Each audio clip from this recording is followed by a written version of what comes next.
ഇന്ന് ചെട്ടിനാട് രണ്ടാമത്തെ ദിവസമാണ്. ഇന്നും ഞങ്ങൾ ചിദംബര വിലാസിൽ തന്നെയാണ് തങ്ങിയിരിക്കുന്നത്. രാവിലെ ഒരു ഭയങ്കര വമ്പൻ സ്പ്രെഡ് ഓഫ് ബ്രേക്ക്ഫാസ്റ്റ് ഉണ്ടായിരുന്നു. ബുഫേ ആയിരുന്നു. ബ്രെഡ് ഐറ്റംസിൻ്റെ ഒപ്പം തന്നെ ഇവരുടെ കുറേ ട്രഡീഷണൽ ആയിട്ടുള്ള ഐറ്റംസ്, പനിയാരം അങ്ങനെയൊക്കെ ഉണ്ടായിരുന്നു. പനിയാരമൊക്കെ എനിക്ക് വളരെ പരിചയമുള്ള ഡിഷസ് ആണ് കേട്ടോ. കാരണം ഞാനൊരു പകുതി തമിഴത്തെയാണേ. പിന്നെ കല്യാണം കഴിച്ചിരിക്കുന്നതും ഒരു തമിഴ്നാട്ടുകാരനെയാണ്. ഞാനൊരു ഫുഡി ആണെങ്കിലും വളരെ കുറച്ച് ക്വാണ്ടിറ്റി ഫുഡേ അറ്റ് എ ടൈം എനിക്ക് കഴിക്കാൻ പറ്റുള്ളൂ. അതുകൊണ്ട് ബുഫേക്കൊക്കെ പോകുമ്പം എനിക്ക് ശരിക്കും പറഞ്ഞാൽ ഭയങ്കര നഷ്ടമാണ്. എന്നാലും ഞാൻ എല്ലാത്തിൽ നിന്നും ഒരു അല്പാൽപ്പം എടുത്ത് ടേസ്റ്റ് ചെയ്ത് നോക്കാനൊക്കെ ശ്രമിക്കാറുണ്ട്.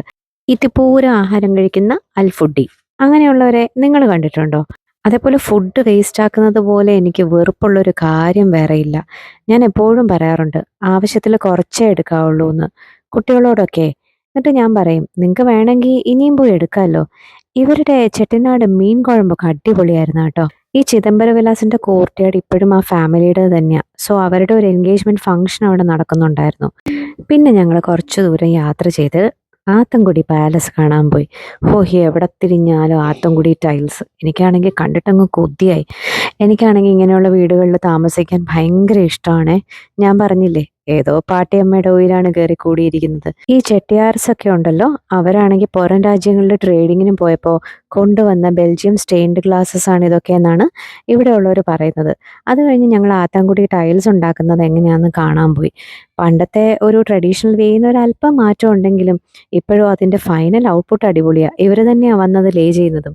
പിന്നെ ഞങ്ങൾ പോയത് കാസിൻ്റെയും ക്യാമറയുടെയും ഒരു മ്യൂസിയത്തിലാണ്. വളരെ വളരെ പണ്ടത്തെ ഓട്ടോമാറ്റിക് കാറൊക്കെ ഞങ്ങളവിടെ കണ്ടു. ഗ്രാമഫോണും കണ്ടു. അതിൽ നിന്നുള്ള പാട്ട് നിങ്ങൾക്ക് കേൾക്കണോ? ഇതാ കേൾപ്പിച്ചു തരാമേ, ശ്രദ്ധിച്ചു കേട്ടോ.